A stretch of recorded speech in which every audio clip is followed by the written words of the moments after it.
Hello and welcome to Strangeplay, I'm Rik. I'm Simon. And this is our review for Shining Resonance Refrain on the PlayStation 4.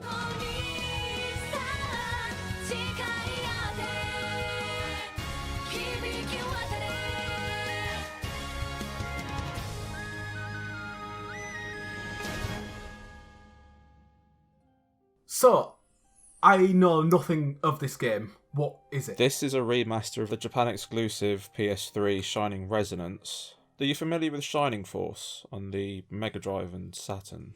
I am not. Right, they were fantasy strategy RPGs basically. And Shining Resonance Refrain is the latest in that franchise, kind of. Yeah, that canon. And it's the first game under the Shining umbrella to come out in the West in about 10 years. Right, okay. Now, a lot of people are saying that the Shining series itself died with the Saturn era, and I'm not here to argue that, because I've never played a Shining Force game. I just know what they are, because we had a Mega Drive household. So I can't compare Shining Resonance Refrain to that series. But what I can tell you is that I think that this game stands on its own as a really fun 30-plus hour adventure. So, this adventure, what's it about? So the story takes place in the land of Alfheim, which is a place that's in the midst of a decade-long war between the Kingdom of Astoria and the invading Lombardian Empire. You play as a guy called Yuma, who carries the soul of the Shining Dragon inside him, and Yuma becomes a part of that fight to stop the Imperial Army and the Sanguine Church's elite Beowulf unit from achieving their end goal. Right. So this takes place in a world where dragons existed. Now, I've got to be careful not to get into spoiler territory, but a long time ago there was a big war between an evil god and the world dragons. When they sealed him away, the world dragons disappeared, and basically the Lombardian Empire are trying to find what's left and sort of get their energy and use it for something. From the god or from the dragon? From the dragons. Right, okay. Like I said, I don't really want to go into it because I enjoyed it and I enjoyed the twists and the turns of where it was going. Yeah, it's a story-based game. Yeah. Is it worth your time, the story? I really enjoyed it. Right. It was fun. At times it was dumb. Like, if you're an anime fan, you'll eat it up. Something that I did enjoy from it as well is that all of the dialogue's in English. Oh, that's interesting. Yeah. Because usually it's subtitled. Yeah, and the voice acting was really good. Better than Ease? At points, yeah, but Yeah, Ease okay. had some problems with its localization. Yeah, I'm going to say there was some questionable stuff going on there, wasn't there, with these? But this was good. But for people who don't like English voice acting, there is an option to switch to Japanese. Is it your typical story that sort of follows the genre tropes, or is it just out there, it's completely doing its own thing? It's typical. Right, okay. It doesn't break new ground. So you know what you're getting, in other words? Yeah, like it's very similar to, you mentioned Ease, it's very similar to an Ease game that I played as well with dragons and stuff. So while I was playing it, I was playing this Ease game as well, and I'm like, this seems familiar. How does it play then? Is it turn-based or...? It's basically an action RPG mixed with a visual novel. So you split your time between exploring and talking a lot. You can sit there for a good 5 or 10 minutes just watching people talk. Is the dialogue trees? No, it's just sitting and watching a story. Right. But again, that's fine. A lot of it's voiced. Like, all the important stuff's voiced, really. And there are a couple of sort of dialogue tree bits. There's a mini game or like a sub quest where you can talk to members of your party. Right. So the main hub area is a town. It's the town of Marga, and that's where you're based. And whenever you're in the town, your party members are just scattered around. So you can approach them and talk to them? Yeah, so you can approach them, talk to them, and then you can ask them to join you for a campfire chat. So next time you're at the campfire, you can talk to them. When you talk to them at these points, it will give you a selection of answers to give them. And depending on how you answer, you guys become closer, and you can end up dating. Oh, yeah, so there's like a relationship aspect to it. Yeah. So what is the combat like? I think it's fantastic. I think it's absolutely fantastic. There's a real nice rhythm to it, and anyone who's played the Tales of games are going to be instantly at home. While you're running around the field, you'll see enemies. So you can run past them, or you can run into them if you want to. Right. Depending on how you run into them, you'll either start a battle normally, you'll get an advantage, or the enemy will get an advantage. It doesn't always work though, which is weird. Okay. Sometimes you'll run into the back of them and they'll get the advantage, or they'll run into you and you'll get the advantage.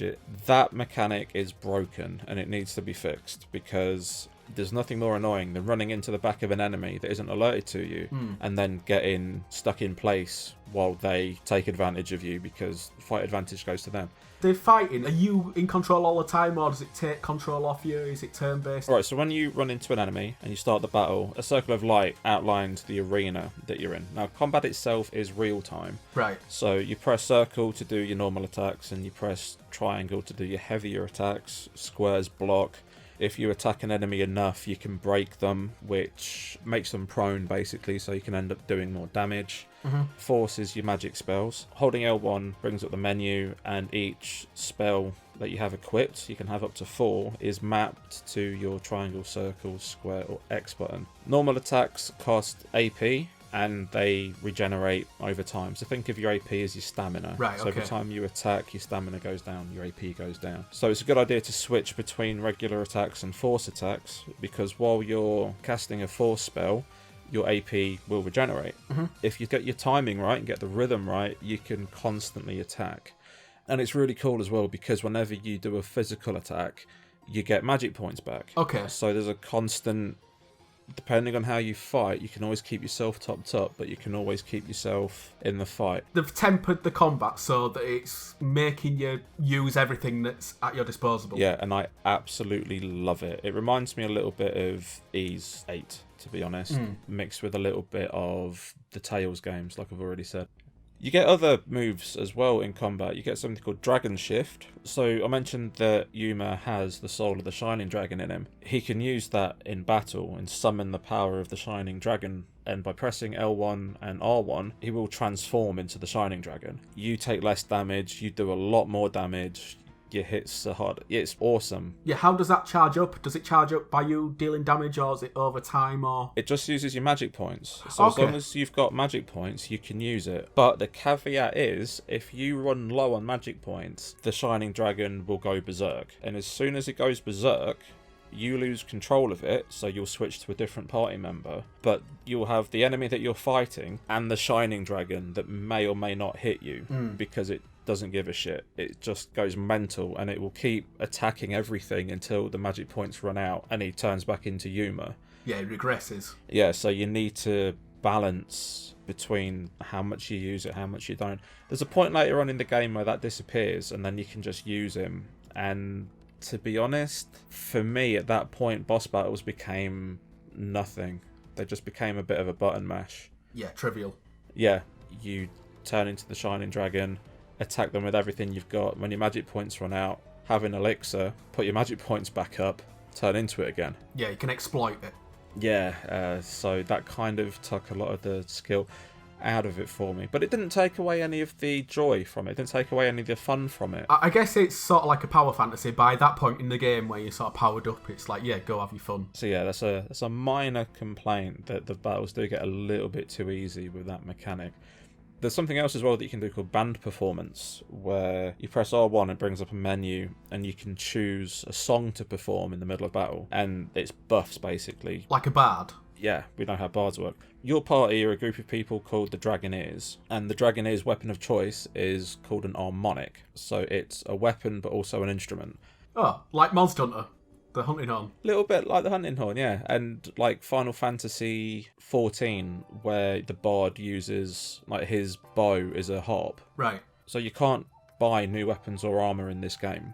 You have your harmonic, which can be tuned, and tuning it differently will change the stats on it. Right. Now you have things called aspects that you can put into your harmonic, and that's where your buffs come from. So you could have one that will give you plus 10% defense and then 10% hit points, and that's instead of armor and things. That's a very unique way of going about upgrading. Yeah, it is. I don't think I've heard anything like that. It's a little bit like the materia system in Final Fantasy VII. But instead of getting your magic attacks and everything out of them, you just get passive skills. So every time like you level up on that particular tuning, every few levels you'll get a new slot for an aspect. So you can have up to 5 aspects eventually in your harmonic, and you can have things like increased hit points, increased attack, but then you can also have things like increased potency of healing spells, which you want to give to your healer. And then certain characters have character specific ones. So Sonya, who's the knight, she has an aspect that you can equip that when anyone's hit points drop below 20%, she aggroes the enemies to her. Right. So, if you were to list the pros of this game, what would they be? I think the combat is fantastic. Really, really love the combat. It's a lot of fun. Grinding, not a problem with it either. It's a fast grind when you have to. Music is really good. There's some really catchy tunes, some really nice ambient music in there as well. I'm going to be listening to the soundtrack on my own for a while, I think. Whenever you load your game, you get a short recap of what's been happening. Oh, that was one of our Strangeplay 10 Commandments. Yeah, that was one of our commandments. Yeah. So when I saw that, it made me think of you, and I really appreciated that. With a couple of the characters as well, as you make your way through the story, you get introduced to new characters and they join your party, but they're usually a few levels lower than you. And when you're introduced to them, you have to play with them, maybe play as them, but they have to be in your party for a little bit of the story. There's a really nice rubber banding effect on the experience points that they get. So, because they're mandatory, it's giving you a leg up. So even though they're a few levels below, they get a massive experience point boost. So if you spend an hour or so grinding with a new character, you can get them up to where you are, and you don't get penalised for having someone else introduced. Yeah, it's got ease of access there with new party members. And there's an absolute ton of side quests as well. There's so much to do. You can run around the town, talk to different NPCs, get given quests, and then when you're out in the field doing the story stuff, you know, you're killing things as you're trying to level up, you're collecting things out in the field. You can come back and any quests that you've done, hand them in. Just play normally and they come without any extra effort. Yeah, exactly. And like they are just kill quests or fetch quests and things like that. But if you're just doing them in the background while you're playing, it's always nice to come back and get rewarded for them. And there's something else called the Grimoire. So you speak to this lady and you jump into a magic book, basically, and you can set the parameters yourself for how difficult you want that dungeon to be. And it's just like randomly generated dungeons, basically. All right. Okay, that's pretty cool. Yeah, and you get loot for it, you get EXP for it, money. So if you can't find a decent area to level up... Yeah, you can create one yourself. Yeah, do those for a little bit. That scales with you as well. So whenever you level up, that levels up. So everything always keeps at a level. And it's just a nice little distraction if you want to run around a different area. I really enjoyed the story. I really enjoyed the characters. I really enjoyed the voice acting. Some of it was very cheesy. You know, some of it did get a little bit too anime, and there were some badly delivered lines there, but some characters really stood out. Yeah, just lost in translation, and it's that extra layer of Japanese in it that is causing that. Well, no, because the localization was really good as far as variety in language. It wasn't just a copy paste like Google Translate, this is how it is, because they talk like knights and kings and stuff, so there was actual real effort put into the localization, which was really cool. But it's just the anime side of it. Is it lecce? It can be, which leads me into the cons that I have with this game. Okay, hit me with the cons. You know, I mentioned the romance thing.